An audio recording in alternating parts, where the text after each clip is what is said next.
What is ghost gear and do I wear it? I don't know, but we're going to answer all those kinds of questions on this episode. Welcome. Dr. Kraken is back looking fabulous. He was sick the last episode. I know. I was a bit under the weather. Yeah. But you look refreshed and you look fabulous. A lot of our listeners don't know this topic in ghost gear, so this will be really quite interesting. This is a really hot topic. Absolutely hot topic. What? Kraken? Why is it so hot? Tell me. Is it in the news right now? It does occasionally get into the news, but it's a very, very big issue amongst the marine conservation NGOs because it's causing a lot of mortality. Oh, and it's totally human caused. So it's our fault. So basically, I don't want to be wearing this gear. Okay. So it's not You gear really that don't. I should be wearing. Okay.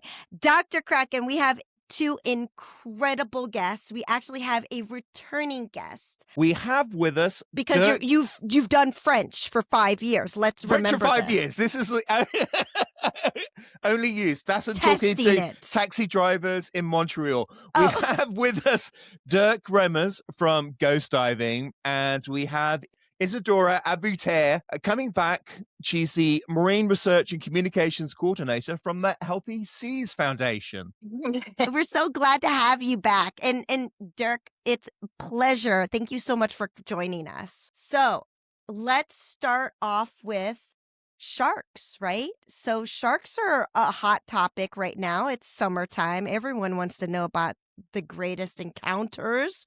Lots of news Shark about encounters. Sharks, people seeing sharks as they're going out onto the beach and so forth. Yes. So you guys are both with two organizations that join together on a mission. Come on, tell me your mission. And I know it has something to do with sharks, so give it to me. Yeah, so basically we are here with the Healthy Seas Foundation, Ghost Diving, and there was a third organization, SDSS, Society for Documentation of Submerged Sites, who joined and did a mission in the Mediterranean Sea, in the sea between Sicily and Tunisia, to remove the ghost gear that you were talking about before from a deep offshore shipwreck. And the mission is basically to remove this hazard that keeps entangling and keeps killing marine life, but also has other consequences like microplastics or smothering of habitats, damaging corals. So it has many, many negative consequences. The biggest and the most sad, I would say, is the entanglement of marine animals, which we saw on the site happening too much. So we got to know of this net and we saw videos of many, many turtles, fishes, different kinds of species entangled in this huge, tremendous net. So it was really a very horrible scene. And we decided that we need to join forces and remove this net from this wreck. Okay, so hold on, Isadora. For our audience, what exactly is ghost gear? And why is it called ghost gear? So those that have never heard of this term. Mm-hmm. So ghost gear is basically fishing gear. It can be nets, ropes, lines that end up in the sea without any active human involvement. So basically it's not anymore active, it's passive, and it's continuing to fish. It's called ghost because it's like the ghost of the sea. No one sees it, but it's there. It continues catching fish, crabs, turtles, seabirds, marine mammals even after being lost, and causes entanglement and also damages habitat like seagrass beds, coral reefs. And ultimately, because most of the fishing gear nowadays is made of nylon, it breaks down into microplastics, which has also negative contribution for the health of the marine ecosystems. A lot of the microplastics they found in the stomachs of fish, they found this sort of the blue nylon microfragment. So it's really, really common. So fish swallow it, they can't eat, they die, they get infections. It's a really big problem. It's also a risk for divers, because I remember diving in the UK, and we used to have these little net cutters that they would make us take off the coast of Cornwall and Devon, because it was a real risk. If you were doing wreck diving, you might get entangled in the nets. So Okay. So this is like a real safety factor for humans and animals in general, right? So these nets are floating in the seas like ghosts, right? And you can't see them, and you can get entangled in it, and animals are getting entangled in it. And you said seabeds and coral. So these nets are also falling on the seabed, and it like basically capturing things while it sits on the bed of the floor, and they're stuck in this net. How terrifying is that? Let's just think about that for a second. Just to give you a scale of the problem, the fishing industry worldwide loses between 2 to 10% of their gear. 10% might be the number of long lines they lose. Just imagine these numbers. This adds up to more than 600,000 tons of plastic going into the ocean every given year. If you translate this into other numbers, every 2 minutes, a marine mammal dies in the sea in a ghost net or something similar. How many tons did you say that was?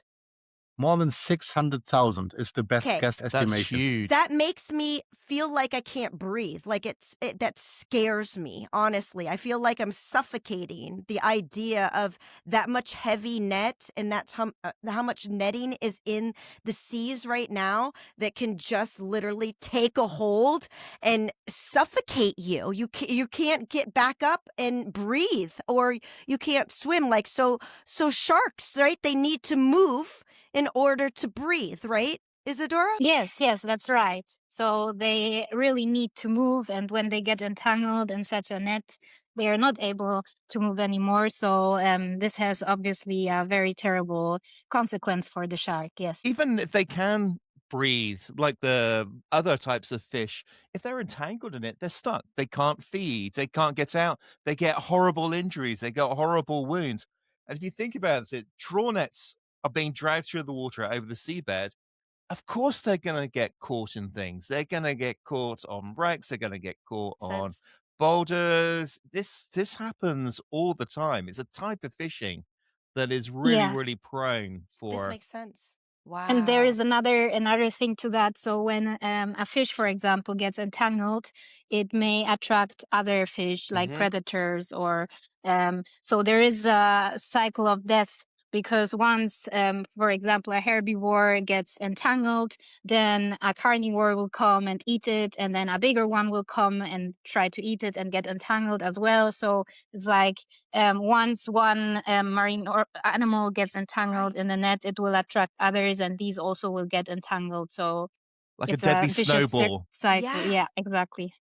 Oh, no, that's terrifying. Okay, so we're back at a mission, right? We're now at a mission. So tell us your mission that you've been on, you two, together. Yes, every year we have a joint operation between the three organizations. Isadora already said one is Healthy Seas Foundation. This is the organization which organizes the whole trip, the whole project. Then we have Ghost Diving. We are stuffing a good part of the mission with divers, and also SDSS, Society for the Documentation of Submerged Sites, stuffing with more divers, experts of that sea area in the central Mediterranean. And this year, the idea was to visit a specific shipwreck where we got really, sad news actually, of video tapes of a huge trawling net getting stuck on that wreck. And this net caused a lot of turtles to be entangled and die. We counted more than 8 turtles in that video from divers of SDSS from last year. So our idea was to remove this net and to tackle this one wreck, which is a huge wreck. And it's, we need quite some time underwater to work on this one. It's a heavy and big net, and the sad part is that the floaters on the net were mainly still there, so the net was standing up and tangled on the wreck and standing up like a huge barrier in the water. You guys are doing this project primarily in the Mediterranean and around Europe at the moment, but this is a absolutely global issue, isn't it? It is a very global issue, and luckily our organizations, Healthy Seas and Ghost Diving, are global organization. We have divers and volunteers from California to New Zealand, but it can only be such a small part because it's a huge problem, just a huge problem, and we just can't get it all. We're trying, but it's totally impossible. So if you know of a ghost net in your neighborhood, who are you going to call ghost divers? Pretty much so. There's ghost divers. Ghost divers. Wait, do you have a really cool theme song like that? You need one. We don't. Now we have. Yeah. Now we have. No, it's not the first time we mentioned with Ghostbusters, and we are pretty happy to be so. Really, really good. And our slogan normally is like, ghost nets are anywhere, but so we are. At least we try. Courageous and hero-like. I love that. Okay, so this is only in certain areas, or are we going to start deploying you guys like all over the world? You're just going to like get in an airplane and fly over and take over. Parachute them in. Parachute them in. Yes. God, So wait a minute. Hold on. We so need this to be a cartoon. We are there. Yeah, Yes. exactly. Yes, we are there. We have volunteers really all over the world. So no, we don't need to fly over the continent to go on a mission to remove the ghost nets, but we have volunteers like all around the globe, over 550 individuals helping us to clean up the seas. So we work locally mostly. For bigger projects, we need where we need really experienced divers. Sometimes we travel also, but most projects are really on a local base. Okay, hold on. I want to be a ghost diver. If someone's listening to right now, okay, so we've got listeners all around the world, and they're like, all right, I want to be one of those people. I want to be one of those people in this area that you guys can call. I want to be certified. I want to know how to do this. How does someone join? Well, we are not a certification agency. We're a team of very experienced divers. First thing is the methodology we apply is so-called technical diving, meaning our divers are all very well trained. We are trained way past the realms of recreational diving. We're using different gases because we need to stay down there. I mean, we have a mission, which is the focus, and we're not down there for having a good time. Oh, well, if that's a side effect, that's perfect. But generally speaking, the mission is the number one thing. So we need to be trained for the environment. And if we are shallow, that's fine. We can use nitrox, which is oxygen-enriched air. If we need to go deeper, we normally need to apply the use of rebreathers, units which recycle your exhaled gas to be able to stay longer. We use dedicated gases like Trimix. This is nitrox enriched with helium, so we can dive deeper. We do not affect nitrogen narcosis, and we're not affected by that. So these are special things, and we need our divers to be certified in this realm, in this area, just to be able to join us. And then normally we also do internal trainings that all the divers know what is their role, how the teams work together. After all, we are using a lot of knives and lift bags, and lifting devices are always critical underwater. And around knives, nets, I mean, which could entangle you all know knives, and we dive around nets.